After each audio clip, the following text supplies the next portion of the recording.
The family of July martyr Nadimul Hassan Alim, the award will be received by his father, Mr. Shah Alam.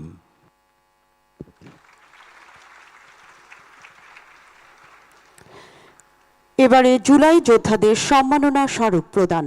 প্রথমেই সম্মাননা স্মারক গ্রহণ করতে মঞ্চে আসবেন জুলাই যোদ্ধা মোহাম্মদ শফিকুল ইসলাম সবুজ। Presentation to the July warriors, the commemorative award will be received by Mr. Mohammad Shafiqul Islam Shobuj.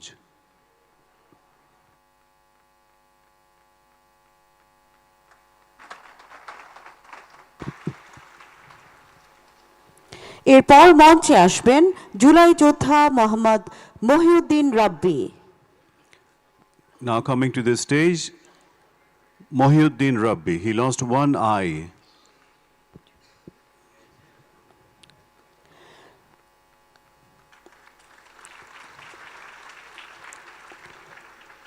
এ পর্যায়ে সম্মাননা স্মারক গ্রহণ করবেন জুলাই যোদ্ধা মোহাম্মদ হাদিস Howlader. Now commemorative award to be received by Mr. Mohammad Hadis Hawladar.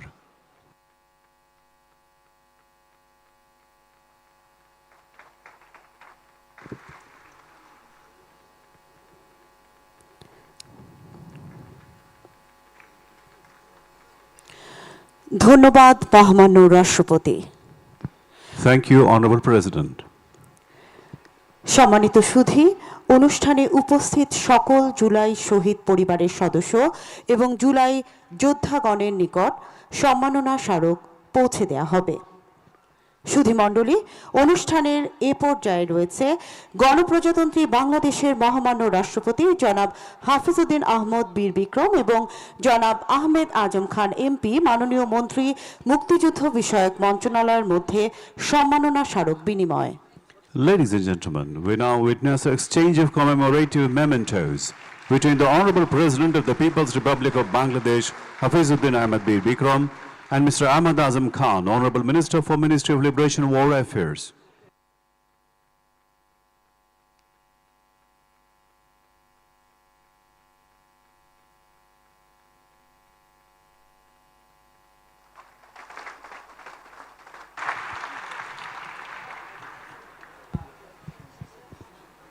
ধন্যবাদ মহামান্য রাষ্ট্রপতি, ধন্যবাদ মাননীয় মন্ত্রী। সম্মানিত সুধী, অনুষ্ঠানের এ পর্যায়ে বক্তব্য প্রদান করবেন মাননীয় প্রধানমন্ত্রীর রাজনৈতিক সহকারী Mohammad Rashed Khan. Now I would request Mr. Rashid Khan, Assistant to the Prime Minister on Political Affairs. বিসমিল্লাহির রহমানির রহিম। মুক্তিযুদ্ধ বিষয়ক মন্ত্রণালয় কর্তৃক আয়োজিত আজকের এই সংবর্ধনা ও আলোচনা সভা, এই সভার সম্মানিত প্রধান অতিথি জনাব হাফিজউদ্দিন আহমেদ বীর বিক্রম এবং আজকের এই অনুষ্ঠানে উপস্থিত আছেন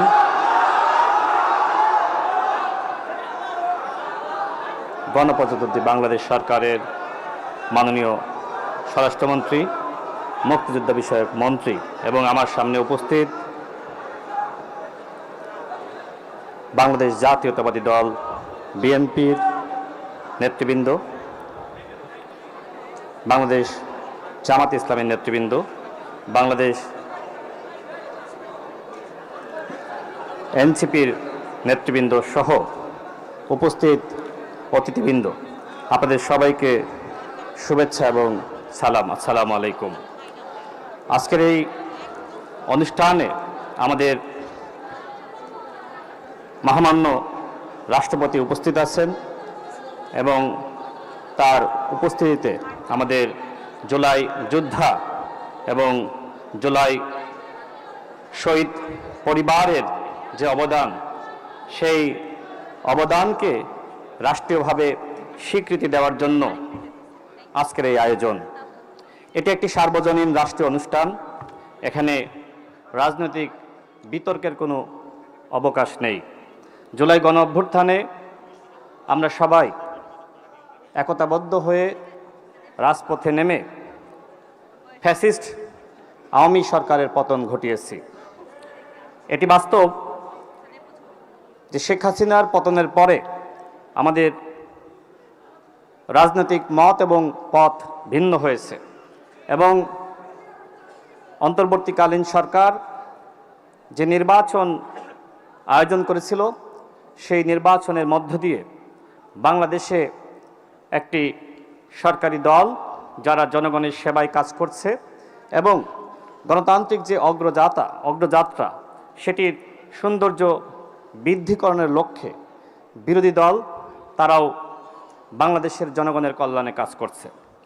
আজকের এই অনুষ্ঠানের শুরুতে যে ধরনের মতপার্থক্য পরিলক্ষিত হয়েছে, আমি মুক্তিযুদ্ধ বিষয়ক মাননীয় মন্ত্রীকে ধন্যবাদ জানাই যে তিনি দুঃখ প্রকাশ করেছেন।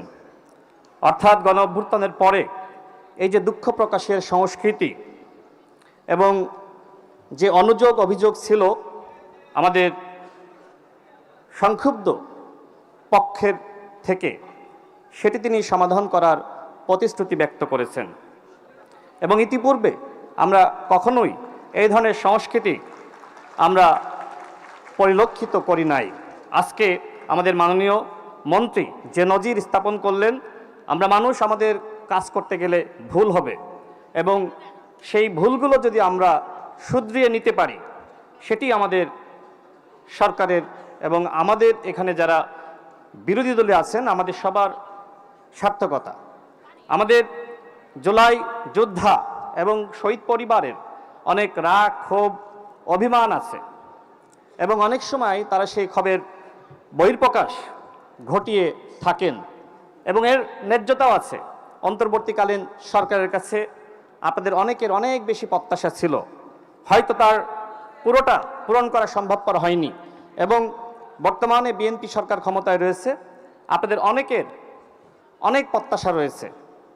আমাদের মাননীয় প্রধানমন্ত্রী জনাব তারেক রহমান তিনি জনগণের প্রত্যাশা পূরণে কাজ করে যাচ্ছেন এবং আপনারা যদি জুলাই যোদ্ধারা, জুলাই শহীদ পরিবার, এদেশের জনগণ বিএনপি সরকারের পাশে থাকেন, ইনশাল্লাহ জুলাই শহীদ পরিবার, জুলাই যোদ্ধাদের এমনকি আমাদের বিরোধী দলের যে আকাঙ্ক্ষা সেই আকাঙ্ক্ষার ইনশাল্লাহ বাস্তবায়ন করতে পারবেন বাংলাদেশের মাননীয় প্রধানমন্ত্রী জনাব তারেক রহমান। আমি বক্তব্য দেওয়ার শুরুতে অনেকে হয়তো সংক্ষুব্ধ হয়েছেন, কিছু প্রতিক্রিয়া ব্যক্ত করেছেন, আমি আপনাদের এই প্রতিক্রিয়াকে স্বাগত জানাচ্ছি। গণতান্ত্রিক বাংলাদেশে আপনাদের এই যে প্রতিক্রিয়া ব্যক্ত করার স্বাধীনতা, এটাই তো আমাদের সবথেকে বড় অর্জন যে আপনারা কথা বলতে পারছেন, আপনাদের কথা বলার বাক স্বাধীনতা রয়েছে।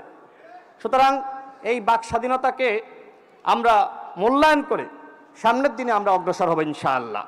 আমি যে কারণে এখানে বক্তব্য দিতে এসেছি, আমি জুলাই গণঅভ্যুত্থানে যেহেতু নেপথ্য থেকে কাজ করেছি, এখানে জাতীয় নাগরিক পার্টির সম্মানিত সদস্য সচিব আক্তার হোসেন তিনি আমার বিষয়ে আরও ভালো বলতে পারবেন। তার সাথে তিনি জেলে যাওয়ার ঠিক আগ মুহূর্ত পর্যন্ত তার সাথে আমার বিভিন্ন বিষয়ে কথা হয়েছে, সমন্বয় হয়েছে এবং আমাদের মাননীয় স্বরাষ্ট্রমন্ত্রী এখানে বসে আছেন। মাননীয় স্বরাষ্ট্রমন্ত্রী তিনি ভারতে নির্বাসিত জীবনে ছিলেন এবং তিনি জেল থেকে মুক্তি পাওয়ার পরে তিনি যেখানে যে রিসোর্টে তিনি একটা রুম ভাড়া করে অবস্থান করছিলেন, সেখানে থেকেই বাংলাদেশের গণতান্ত্রিক আন্দোলনে তার জায়গা থেকে তিনি সর্বাত্মক ভূমিকা রাখতে চেষ্টা করেছেন এবং আমাদের জাতীয় নাগরিক পার্টির সদস্য সচিব জনাব আক্তার হোসেন তিনি জানতেন যে এই আন্দোলনের পিছন থেকে বিএনপি গুরুত্বপূর্ণ ভূমিকা রাখছে এবং সেক্ষেত্রে আমাদের স্বরাষ্ট্রমন্ত্রী তার সাথে আক্তার হোসেনের কয়েকবার মিটিং হওয়ার কথা ছিল, কিন্তু টাইম সমন্বয় হয়নি। কিন্তু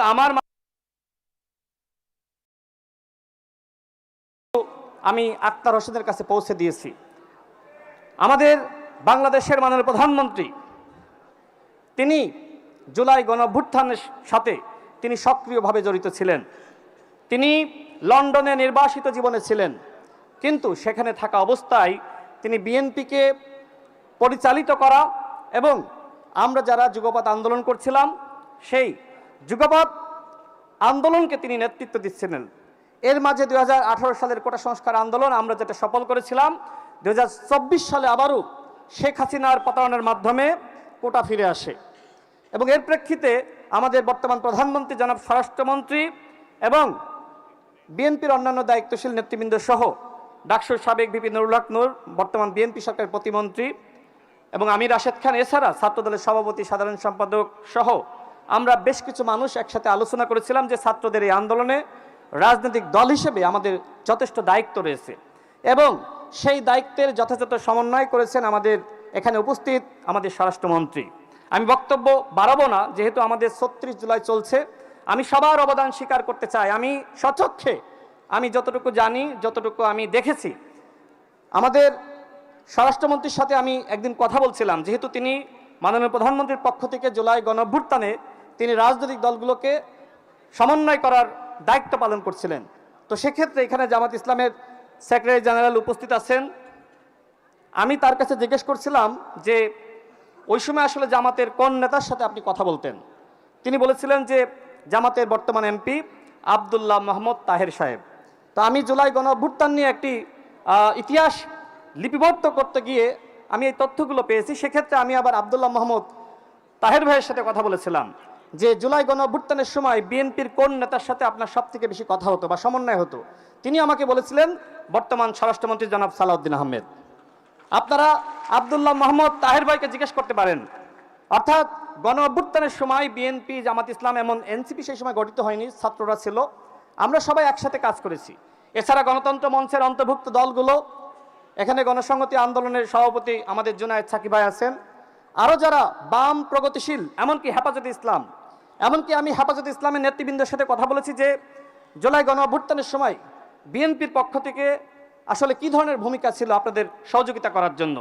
তো সেক্ষেত্রে হেফাজত ইসলামের নেতৃবৃন্দ আমাকে যেটি জানিয়েছে যে হেফাজতে ইসলামের সাথে সমন্বয় করেছে আমাদের এখানে উপস্থিত বর্তমান স্বরাষ্ট্রমন্ত্রী।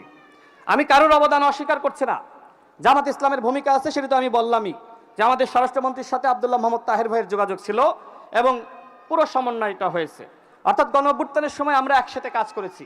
এখন রাজনৈতিক বাস্তবতায় আমাদের মত এবং পথ ভিন্ন হয়ে গেছে। আমি মনে করি আপনাদের উচিত হবে এটিকে শ্রদ্ধা করা। একটি গণতান্ত্রিক রাষ্ট্রে সরকারি দল থাকবে, বিরোধী দল থাকবে, কিন্তু আমাদের মধ্যে যদি সহনশীলতা, ধৈর্যশীলতা না থাকে তাহলে বাংলাদেশকে এগিয়ে নিয়ে যাওয়া আমাদের পক্ষে কঠিন হবে। আজকে এখানে আপনারা যারা উপস্থিত হয়েছেন, মুক্তিযুদ্ধ বিষয়ক মন্ত্রণালয়ের পক্ষ থেকে যে আয়োজন হয়েছে, আমাদের মহামান্য রাষ্ট্রপতি জনাব হাফিজউদ্দিন আহমেদ বীর বিক্রম এখানে উপস্থিত আছেন। আজকে যারা জুলাই শহীদ পরিবার, জুলাই যোদ্ধারা উপস্থিত হয়েছেন, আপনাদের অবদানে এই নতুন বাংলাদেশ, এই নতুন বাংলাদেশে আপনারা যাতে ভালো থাকেন, এই জাতি ভালো থাকে এবং আপনাদের সমস্ত দাবি ইনশাল্লাহ আমি দৃঢ় বিশ্বাস করি আমাদের মাননীয় প্রধানমন্ত্রী জনাব তারেক রহমান পূরণ করবেন এবং এই বাংলাদেশ শহীদদের বাংলাদেশ। যেমনিভাবে 71-এর মহান মুক্তিযোদ্ধাদের আমাদের স্মরণ করতে হবে, ঠিক একইভাবে 24শে জুলাই যোদ্ধা এবং শহীদদের আমাদের মনে রাখতে হবে, স্মরণ করতে হবে। আমি আবারও আপনাদেরকে ধন্যবাদ জানিয়ে আমার বক্তব্য শেষ করছি। আল্লাহ হাফেজ, ভালো থাকবেন। আসসালামু আলাইকুম। সুধীমণ্ডলী, এবারে বক্তব্য প্রদান করবেন জাতীয় নাগরিক পার্টি এনসিপির সদস্য সচিব Akhtar Hossain MP. Now, Member Secretary of National Citizen Party, Akhtar Hussain MP, is going to speak.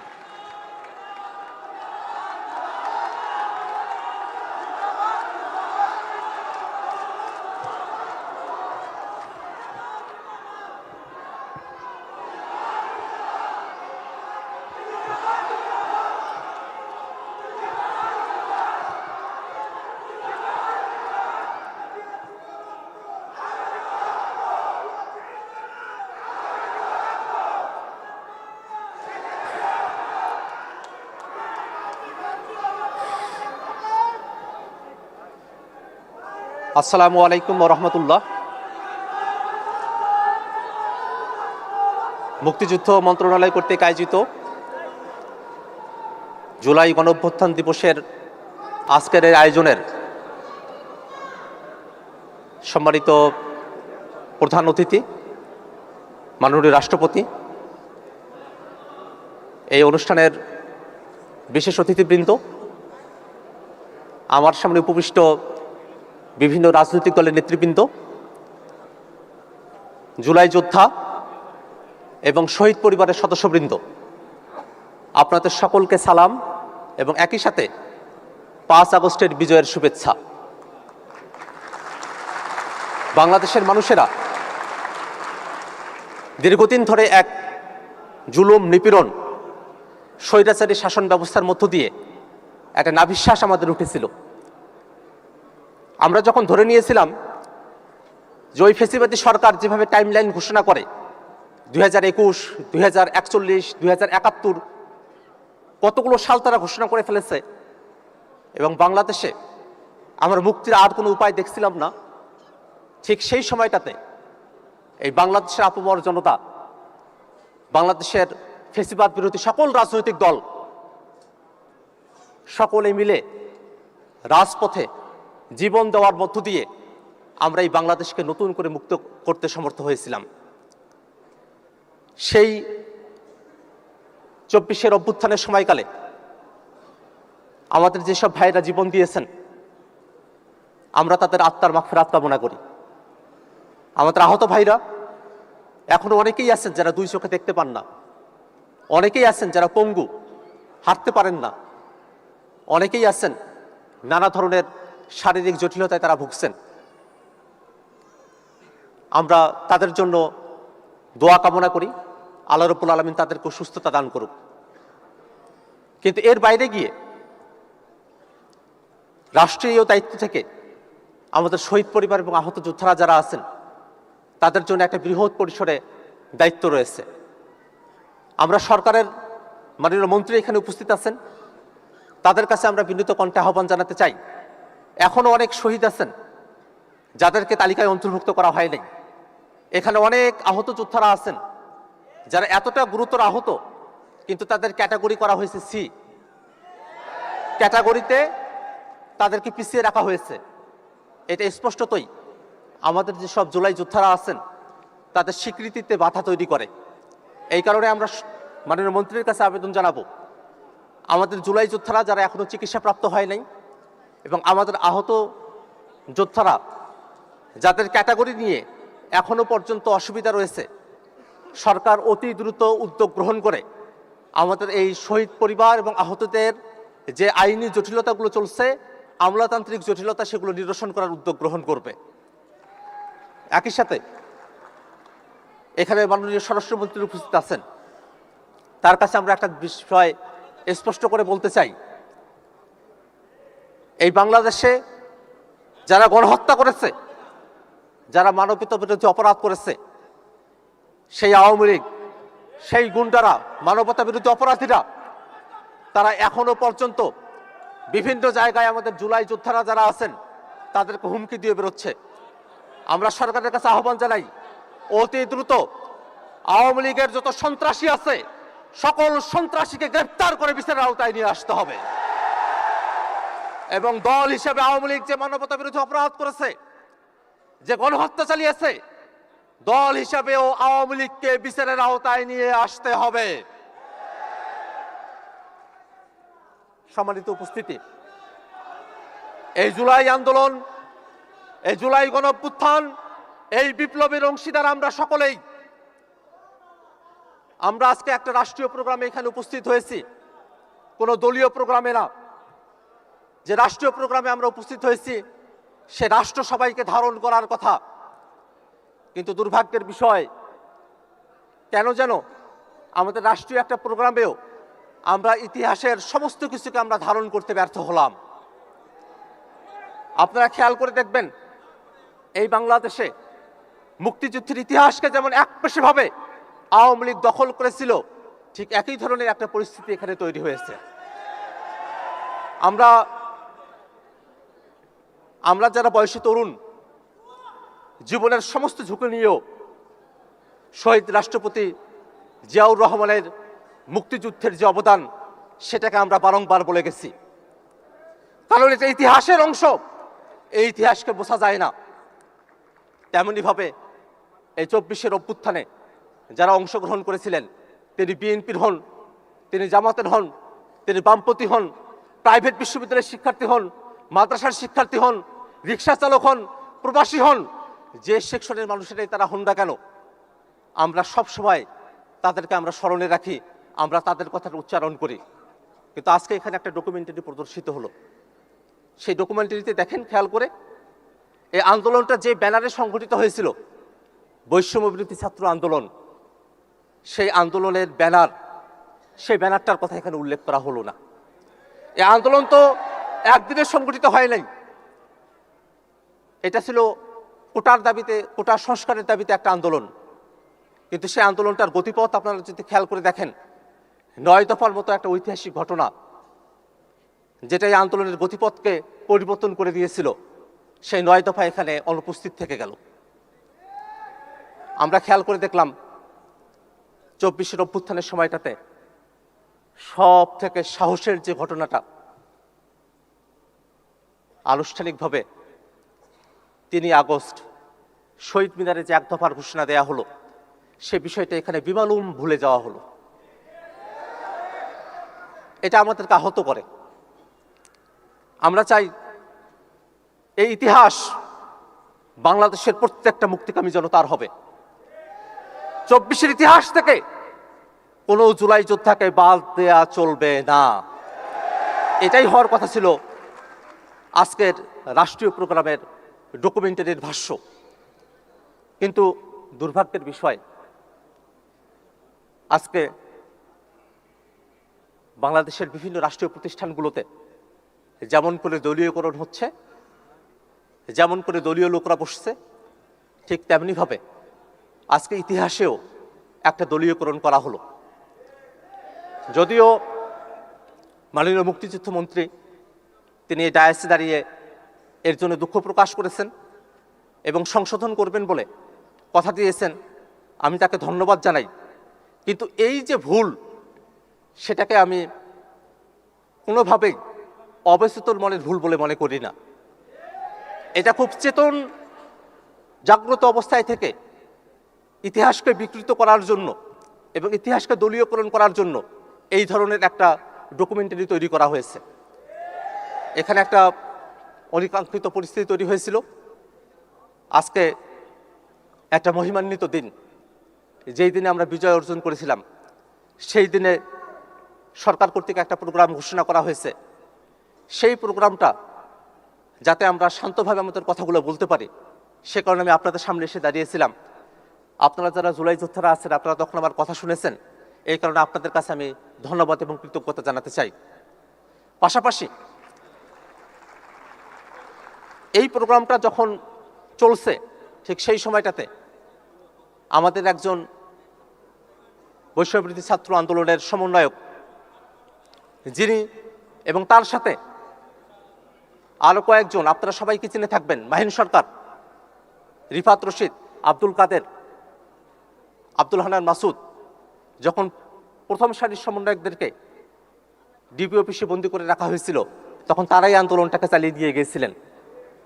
কিন্তু মাহিন সরকারি অনুষ্ঠানে দাওয়াত পেয়েছিলেন, এসেছিলেন, কিন্তু তাকে এই অনুষ্ঠানে আর থাকার সুযোগ হয়ে ওঠে নাই। এই পরিস্থিতির কারণে এক ধরনের ধস্তাধস্তির পরিস্থিতিতে তাকে এই হলরুম থেকে বেরোয় যেতে হয়েছে। সেটা এখানকার শুধু পরিস্থিতি নয়, আজকে রাষ্ট্রীয়ভাবে অনেকগুলো জায়গাতেই, অনেকগুলো জেলা এবং শিক্ষা প্রতিষ্ঠানে প্রোগ্রাম চলছে। সেই জেলা এবং শিক্ষা প্রতিষ্ঠানগুলোর অনেকগুলোতেই সরকার দলীয় নেতাকর্মীরা, তারা এনসিপি এবং অন্যান্য নেতাকর্মীদের উপরে তারা হামলা করেছে, তাদেরকে অনুষ্ঠানস্থল থেকে বের করে দিয়েছে। এই যখন পরিস্থিতি চলছে, ঠিক সেই সময়টাতে আমি জুলাই যোদ্ধাদের একজন হয়ে এবং আমার দলের একজন প্রতিনিধি হিসাবে এই প্রোগ্রামের সফলতা কামনা করি। কিন্তু আমার ব্যক্তিগত পক্ষে এবং আমার যারা সহযোদ্ধারা আছেন, তাদের জন্য একটা সুন্দরের আকাঙ্ক্ষায় আমার পক্ষে এই প্রোগ্রামে অবস্থান করা আর সম্ভবপর নয়। আমি আজকের এই অনুষ্ঠানের মাননীয় রাষ্ট্রপতি, তাকে আমি ধন্যবাদ জ্ঞাপন করি। তিনি বাংলাদেশের পক্ষে যেভাবে অবস্থান নিয়েছেন, সেটাকে আমরা ধারণ করি। তিনি একই সাথে মুক্তিযোদ্ধা, একই সাথে জুলাই যোদ্ধা, তার প্রতি সম্মান ব্যক্ত করছি। সেই সম্মান রেখে আমি নীরবে এখান থেকে প্রস্থান করার সিদ্ধান্ত গ্রহণ করলাম। আপনাদের সকলকে ধন্যবাদ।